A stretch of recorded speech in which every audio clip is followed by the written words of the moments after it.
Kamusta mga master? Welcome sa Anime Cap Tagalog. Ang anime recap natin ngayon ay pinamagatang Arata, The Legend. Kaya ano pa ang hinihintay nyo? Mag-relax at manood para ang buhay ay hayahay. Simulan na natin.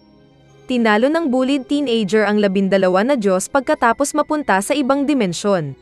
Nagsisimula ang kwento sa isang batang high school student na tinatawag na Arata Hinohara. Makikita natin siyang naghahanda para sa paaralan at nakikipag-usap sa kanyang nanay at kapatid na babae bago siya umalis.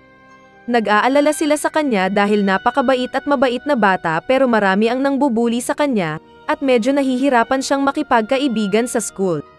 Si Hinohara ay ipinakita na isang mahusay na atleta ngunit hindi ito pumipigil sa kanyang mga bullies sa paaralan na lalo pang mangharas sa kanya at maging ang isa sa kanyang mga kaibigan lamang ay tinakwil siya.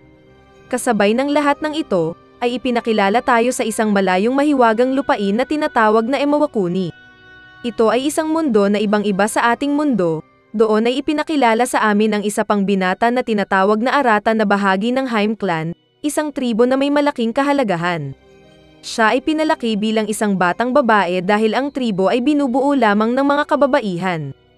Habang ang mga paghahanda para sa isang sagradong seremonya ay patungo na.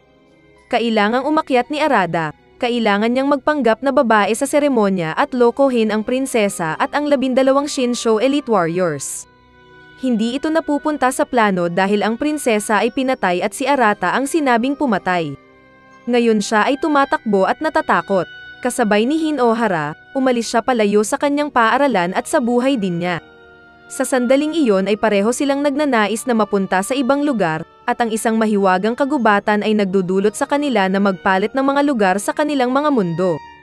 Pareho nilang pinanatili ang kanilang katawan at isipan ngunit ganap na nilang ipinagpalit ang mga mundo at pagkakakilanlan. Si Hinohara ay natatakot at nalilito habang siya ay hinahabol sa kakaibang bagong mundong ito. Nakilala niya si Kotoha at sinubukan niyang ipaliwanag kung sino siya. Dinala siya ni Kotoha sa matanda sa nayon kung saan sinubukan nilang malaman kung ano ang nangyari. Sa sandaling iyon nagpakita si Kanagi, isa sa mga mandirigmang Shinsho upang makuha si Hinohara. Kinukuha niya si Kotoha na hostage at sa sandaling iyon, hindi pinapansin ni Hinohara ang kanyang insecurities at naghahanda na siyang lumaban. Sa sandaling iyon ng kagitingan ay pinulot niya ang isang espada na nagpapagana sa apoy at ipinahayag ng Heiagami na tinatawag na Sukuya. Nagising ni Hinohara ang isang sinaunang kapangyarihan at nagawang talunin si Kanagi at ang kanyang mga kawal. Matagumpay silang nakatakas at nagtago sa isang kuweba. Si Kanagi ay naiwang nalilito sa labanan dahil hindi pa siya nakakita ng ganoong kapangyarihan. Sa kabilang banda, si Hinohara ay nagilty dahil kinuha niya ang Kotoha ng tunay na Arata at baka hindi na siya makabalik muli. Habang ang nakatatandang sanayon na si Makari ay nananatili sa kuweba, si Kotoha ay naghahanap upang aliwin si Hinohara. Nag-usap sila at binibigyan siya ni Kotoha ng kwintas. Samantala si Kanagi ay nahanap si Makari at ginagamit siya bilang bihag, nang mapansin ito ni Hinohara ay sumuko siya. Pagkatapos ay hinuli siya at inilagay sa isang karwahe. Habang siya ay nag-iisa sa karwahe ang kwintas ay nagsimulang kumikinang, at ito ay nagbibigay sa kanya ng paraan upang makontak si Arata mula sa mundong ito.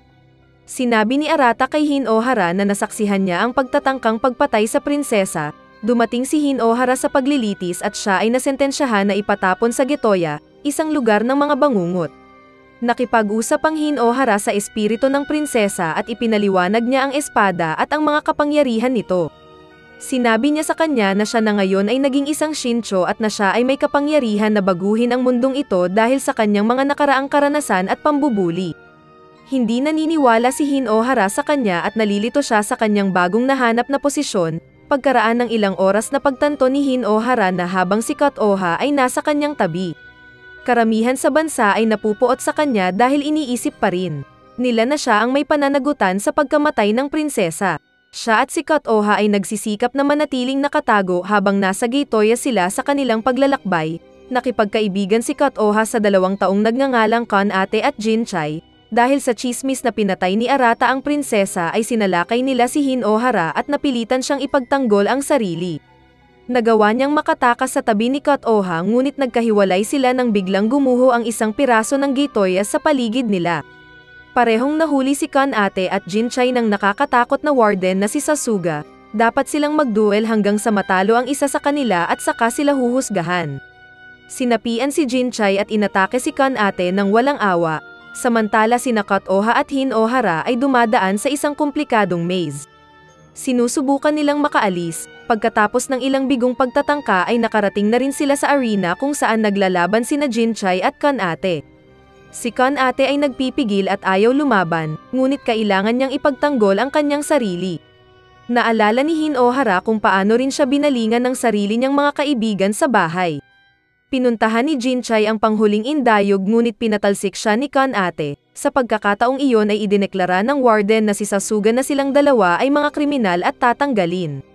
Sinubukan ni Hin-Ohara na labanan si Sasuga ngunit hindi nagtagumpay dahil ang kanyang Heiagami sword ay hindi umaandar. Nagsimula siyang sumuko ngunit pagkatapos ay nakita niya si Cut-Oha at naalala na ang lahat ay umaasa sa kanya.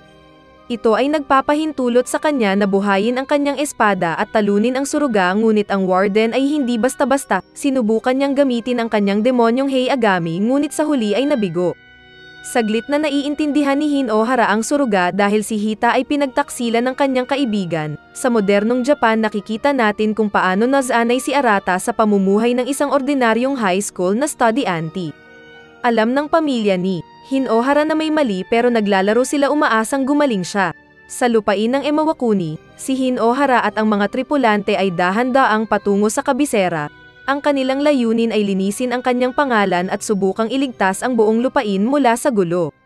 Ngunit kailangan muna nilang pumasa sa 12 na domain na sumasalamin sa 12 shinsho na namamahala sa bawat isa sa kanila. Dumaan muna sila sa domain na tinatawag na Narutaki. Habang nasa daan sila ay nakatagpo sila ng isang nayon at natuklasan nila na ang iba ay may katulad na kapangyarihan kay Hin-Ohara. Si Akachi, isa sa pinakamakapangyarihan sa lahat ng shinsho ay umiikot at kumukuha ng mga tagasunod, marami na siyang napatay na hindi sumama sa kanya. Sina Hin-Ohara at ang kanyang mga kaibigan ay saksi mismo kung gaano kalupit si Akachi. Nakita nilang pinapatay niya si Fuyu ng isa sa mga show ng walang awa. Loyal siya kay Kanagi na shinsho na nanghuhuli ng Hin-Ohara sa simula.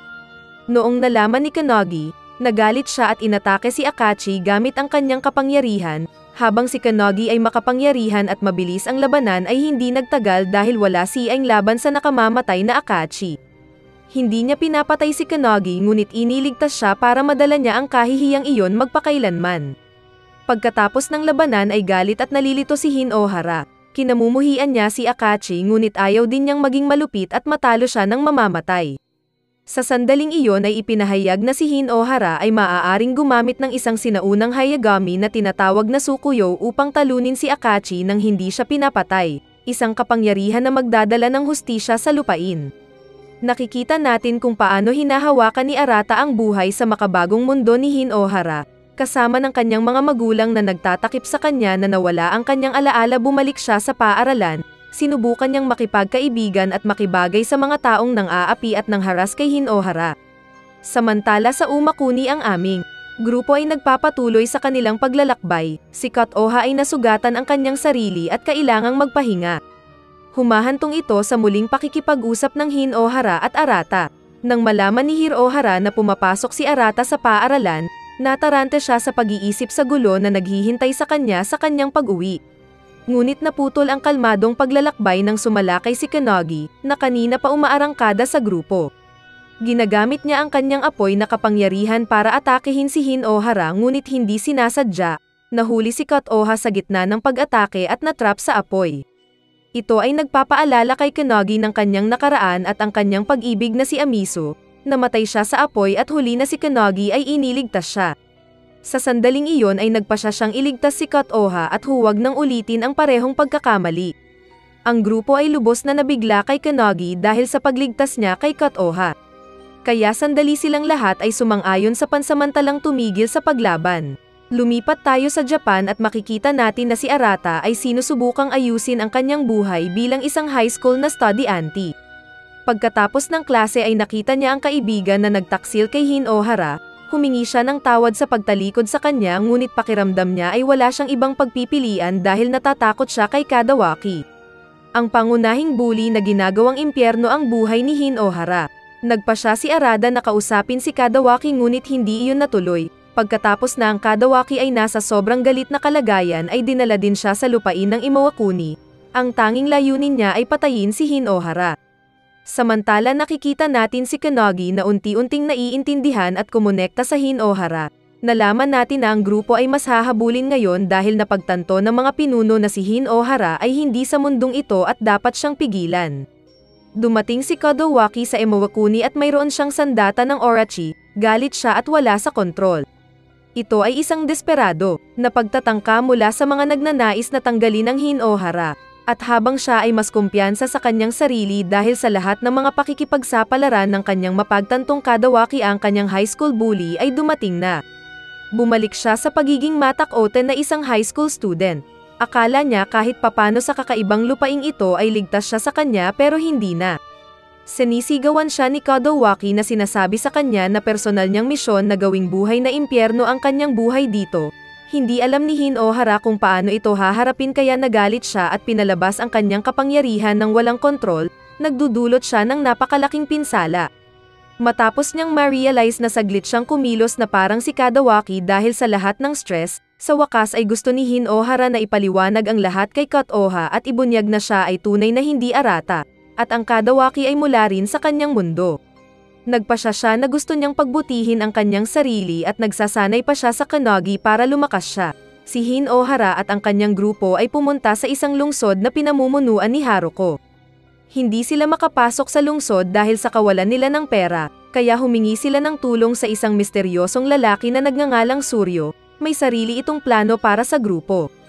Ang lungsod ay higanti at puno ng buhay na nakikita natin na kailangang itago ni Kanagi ang kanyang pagkakakilanlan para hindi sila magkagulo. Ipinakita ni Suhiro ang grupo sa paligid ng lungsod at ipinaliwanag ang kasaysayan nito at kung paano ito gumana sa nakaraan na kaibahan sa kung paano ito sa ang kasalukuyan. Samantala, sinubukan ni Kadawaki na bumuo ng isang alyansa kay Akachi ngunit tumanggi siya, na itinuturing siyang hindi karapat-dapat. Saka sinaksak ni Akachi si Kadawaki ng sibat sa mata. Ang Hinohara at Kotoha ay gumugol ng ilang oras na magkasama sa pagsasanay bago si Kotoha ay kinuha ng hindi kilalang puwersa ng tubig.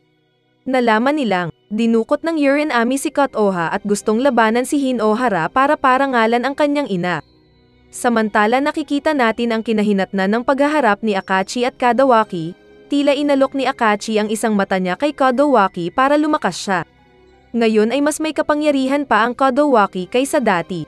Naputol ang laban ng Hinohara at Uranami nang biglang sumulpot ang Kadawaki. Itigil ang laban dahil siya lang ang pinapayagang talunin si Hinohara. Lumilikha si Uranami ng isang ilusyon na hinihila silang dalawa sa kakaibang dimensyon, nakulong niya si Hinohara sa kanyang mga alaala na nagbabalik tanaw sa kanyang trauma at takot sa pagkabata. Ito ay lahat ng paraan upang mapasailalim at sumuko ang Hinohara. Saglit, tila sumuko si Hinohara hanggang sa ibalik siya ng isang boses. Ang pagmamahal niya kay Kotoha ay nakakatulong sa kanya na makawala sa ilusyon at matalo si Uranami minsan, pagpapanumbalik ng kaayusan sa lungsod. Naputol ang pagdiriwang nang muling magpakita ang Kadawaki na handang talunin ang Hinohara.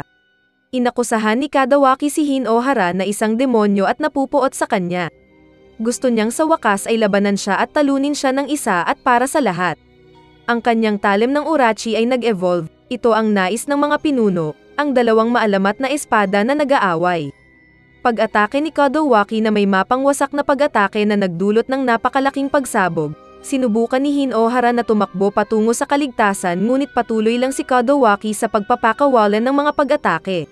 Naalala ni Kotoha ang sinabi ni Hinohara tungkol sa kanyang buhay sa Japan at kung gaano siya nahirapan. Hiniling niya kay Kanagi na tumulong, ngunit tumanggi siya dahil ito ang laban ni Hinohara. Nagpapatuloy ang away sa kanilang dalawa na may napakalaking power surge, halos hindi na natuloy ang sagupaan sa Hinohara. Sa puntong iyon ay naaalala niya ang lahat ng naging kaibigan niya at ang pagmamahal na natagpuan niya sa pakikipagsapalaran na ito. Nagdesisyon din si Lord Uranami na ibigay ang kanyang kapangyarihan kay Hinohara para tulungan siyang manalo. Sa lahat ng kapangyarihang iyon ay sa wakas ay nagtagumpay siya sa Kadawaki at tunay na nagbubukas ng buong potensyal ng kanyang talem at kapangyarihan. Tumakas si Kadawaki at habang mas nirerespeto niya ang Hinohara pagkatapos ng labanan. nananatili pa rin ang kanyang layunin na talunin siya balang araw. Naghanda sina Kotoha at Hinohara para sa kanilang susunod na pakikipagsapalaran, at ipinahayag ni Hinohara na ililigtas niya si Amiwakuni, at ang mga tao nito na kanyang misyon ngayon. At ito ang pagtatapos ng anime. Huwag kalimutang i-like at mag-subscribe kung nagustuhan mo, at i-on ang notification bell para hindi ka na makaligtaan ng isa pang video. Hanggang sa susunod, ingat!